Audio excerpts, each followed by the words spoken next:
تو کہنے لگا پھر شراب کیسے حرام ہو گئی؟ اچھا اس میں یہی تو سب کچھ ہے، جڑی بوٹیاں ہیں، کھجوریں ہیں، پانی ہے، تو یہ جب علیحدہ علیحدہ حلال ہے تو اگر میں سب کو ملا کر کھا پی لیتا ہوں تو اس سے حرام کیسے ہو گئی؟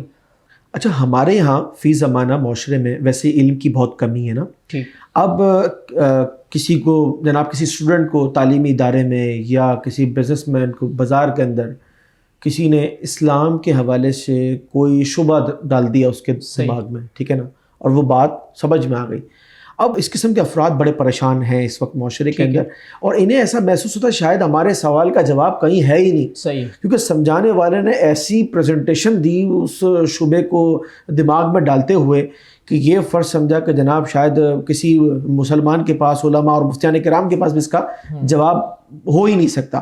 لیکن جب وہ آتے ہیں ایسے لوگ علماء کے پاس اور اپنے سوالات کو ذکر کرتے ہیں تو پتہ چلتا ہے ان سوالات کی کوئی حیثیت ہی نہیں ہے. تو اس پر تھوڑی سی روشنی ڈالیں. جی بالکل ایسا ہی ہے کہ آج کل اس انداز سے شبہات کو پیش کیا جاتا ہے، جدید دور ہے تو اس طریقے سے عقل کا سہارا لے کر اعتراضات کو پیش کیا جاتا ہے کہ ایک عام فرد یہ سمجھتا ہے کہ یہ تو بڑی مضبوط دلیل ہے، یعنی لاجیکل بیس پر یہ فیل کر رہا ہوتا ہے. یعنی وہ بظاہر کمزور سی بات کو جو اس کو عقل کی بنیاد پر اس طریقے سے پیش کیا جاتا ہے کہ فرد سمجھتا ہے کہ بھائی اب اس کا تو جواب کہیں ہوگا نہیں، جیسا کہ آپ نے ذکر کیا.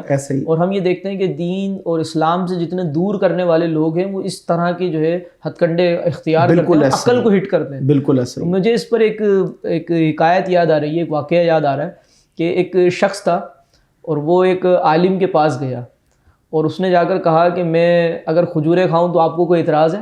اچھا. تو عالم نے کہا کہ بھئی کھجور کھانے پر تو مجھے کوئی اعتراض نہیں ہے. تو کہا کہ اگر میں کھجور کے ساتھ کچھ جڑی بوٹیاں کھا لوں تو آپ کو کوئی اعتراض ہے؟ کہا نہیں کوئی مسئلہ نہیں ہے، کھاؤ، جڑی بوٹیاں بھی کھاؤ، کھجور بھی کھاؤ. ٹھیک ہے. تو کہنے لگا اگر میں پانی پی لوں تو اس پر کوئی اعتراض ہے؟ کہا نہیں، نہ پانی پینے پر کوئی اعتراض ہے، نہ کھجوریں کھانے پر کوئی اعتراض ہے، نہ جڑی بوٹیاں کھانے پر کوئی اعتراض ہے.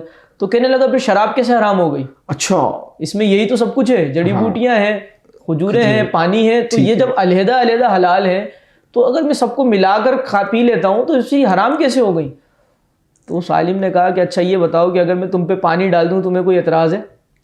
تو کہنے لگا نہیں پانی سے کیا ہوگا، مجھے تو کوئی اعتراض نہیں ہے. کہا اچھا اگر پانی میں مٹی ملا دوں اور پھر تمہارے اوپر ڈال دوں تو کیا تم مر جاؤ گے؟ تو کہنے لگا نہیں میں نے تو کسی کو مرتے ہوئے نہیں دیکھا کہ اس پہ اگر پانی میں مٹی ملا کر ڈالی جائے تو وہ مر جائے، تو مر تو نہیں سکتا میں. تو عالم نے کہا کہ پھر آپ مجھے یہ بتائیں کہ اگر میں اس مٹی اور پانی کو گوندھ کر ایک اینٹ بنا لوں اور سکھا کر تمہارے اوپر دے ماروں تو تمہیں کوئی اعتراض ہے؟ تو کہنے لگا کہ تو آپ مجھے مار دیں گے. تو عالم نے کہا کہ بات دراصل یہی ہے کہ اللہ تبارک و تعالیٰ کے ہر حکم میں کوئی نہ کوئی مصلحت ہے. بالکل ایسا. اور ہمیں اپنی عقل کو معیار نہیں بنانا ہے. بالکل ایسا. اللہ تبارک و تعالیٰ کے احکامات پر بلا چون و چرا جو ہے ہم نے اس کو تسلیم کرنا ہے، اور عقل کو ہم نے معیار بنا کر جو ہے اس کے احکامات کو تولنا نہیں ہے. اگر ہماری عقل پر پورا اتریں گے تو ہم عمل کریں گے، اگر عقل پہ پورا نہیں اتریں گے تو ہم انکار کریں گے. یہ مسلمان کی شان نہیں ہے، بلکہ مسلمان اس بات کا یقین رکھتا ہے کہ اللہ تبارک و تعالیٰ نے جتنی باتوں کا اس سے حکم دیا ہے اس کی دنیا کے لیے بھی وہ باتیں کامیابی کا سبب ہیں اور آخرت میں بھی نجات کا باعث ہیں. اور اللہ تبارک و تعالیٰ نے ہر چیز کے اندر کوئی نہ کوئی حکمت رکھی ہے، چاہے ہماری عقل اس تک پہنچ سکے یا اس تک نہ پہنچ سکے. قرآن پاک میں نا مومنین کی صفات بیان کرتے ہوئے الذین یؤمنون بالغیب، متقین کی صفات بیان کرتے ہوئے کہ متقین تو وہ لوگ ہیں جو غیب پر یقین رکھتے ہیں.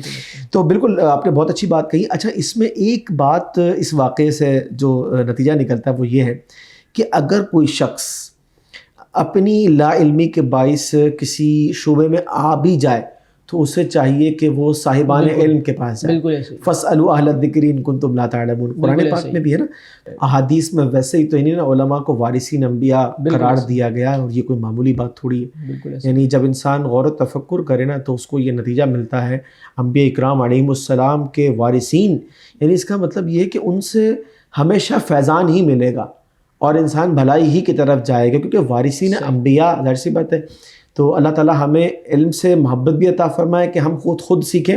اور جب بھی کبھی ناظرین سے بھی گزارش ہے کہ جب بھی کبھی کوئی ایسا وسوسہ یا کوئی ایسا شبہ، کوئی ایسا سوال اگر سامنے آتا ہے اور ہماری عقل یہ کہتی ہے کہ جناب اس کا شاید کوئی جواب نہیں بن سکے گا، تو صاحبان علم کی طرف رجوع کرنا چاہیے.